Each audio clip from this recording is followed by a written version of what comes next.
There is only one source of supply. Every great teacher all down through history for the last 6,000 years in recorded history has told us that if we had our ear to the ground, we'd get the message. This is where everything starts. We build the picture in our mind. Do you know what our problem is? When we build that kind of a picture, we instantly say we can't do it if it's far beyond the results that we're getting. You wouldn't be able to get the picture if you couldn't do it. You can do anything you want. Anything you want. Now, hooked up to your conscious mind, like little antennae, you have sensory factors. You can hear, see, smell, taste, and touch. And you know that's where most people get all their information, through their sensory factors? They watch a TV, read a newspaper, listen to the radio, overhear conversations, and you know what most people are doing? They're talking about why something can't be done. And we're listening to it. Do you know, for 26 years, that's the only way I got my direction. I just did whatever the other guys were doing. I remember when I was 17, they said, we're joining the Navy. Are you coming? Sure. I got 5 years. They didn't even like it. I'd never even seen a boat, let alone a ship. Why did I do it? Well, the other guys were doing it. Just wherever they go, you know, like sort of in lockstep type fashion, we go through our life. The average person tiptoes through life hoping they make it safely to death. What a dumb game. It's not a practice run. We get one shot at it. You don't have a contract to live forever, you know. If you're going to let what you do be based upon what you hear, you better make certain the people that are giving you the advice are getting phenomenal results, or you're going to go where they're going. And I can be an authority on this. I am an authority on it. I spent 27 years doing it every waking hour. I know where they're going to lead you. Around in a circle, because that's where they're going. When an idea comes into your mind, you want to ask yourself this question. Don't ask whether it's wrong or whether it's right. See, Jan was right. There was something on the book. So was I right. There was nothing on the book. That's not the question. Do you know what the question is? Will that idea take me from where I am and move me in the direction of the star that I'm shooting at? Will it help me reach my goal?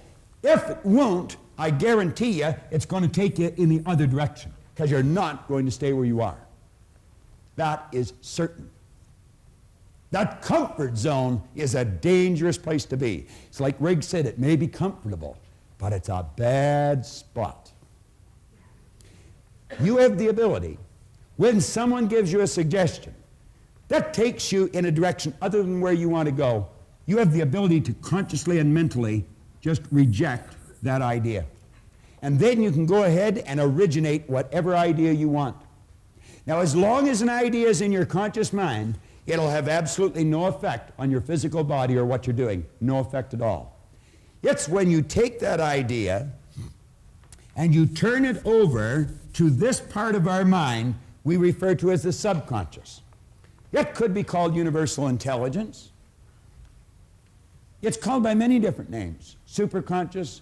There's about 150 some names you can put on here. The early Greeks referred to this part of our personality as the heart. You see, they pointed out that as you think in your heart, so are you. Do you know that side of your personality has no ability to reject an idea? Absolutely none. Whatever idea comes in and goes in here instantly is manifest in that physical body of yours. Now, you get ideas from outside, we instantly let them come in here and we act on them. I want you to take your hand and hold it up like that for a moment. Take your hand and hold it up like that. Now put it here in your chin for a second. Will you do that? Where's your chin?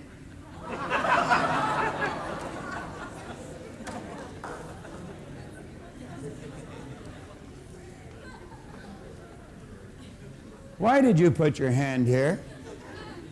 Do you know why you put your hand there? Because I put my hand there. You said, well, that's what you said to do.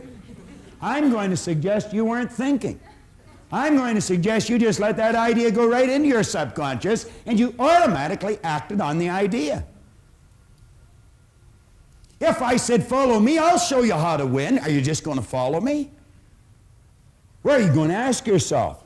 Does that person know what he's talking about? Does she know where she's going? Why would you go for someone for financial advice that's flat broke? That doesn't make any sense, does it? Why would you go to a sick doctor to find out how to get healthy? Do you want to know why we do it? We're in the habit of doing it. And you know what a habit is? A habit is something you do without giving it any conscious thought. And you know that most people live by habit. They don't think. Val Vanderwall used to point out if most people said what they were thinking, they'd probably be speechless. The late and great Dr. McFarland from down in Kentucky said 2% of the people think, 3% of the people think they think, and he said 95% of the people would rather die than think.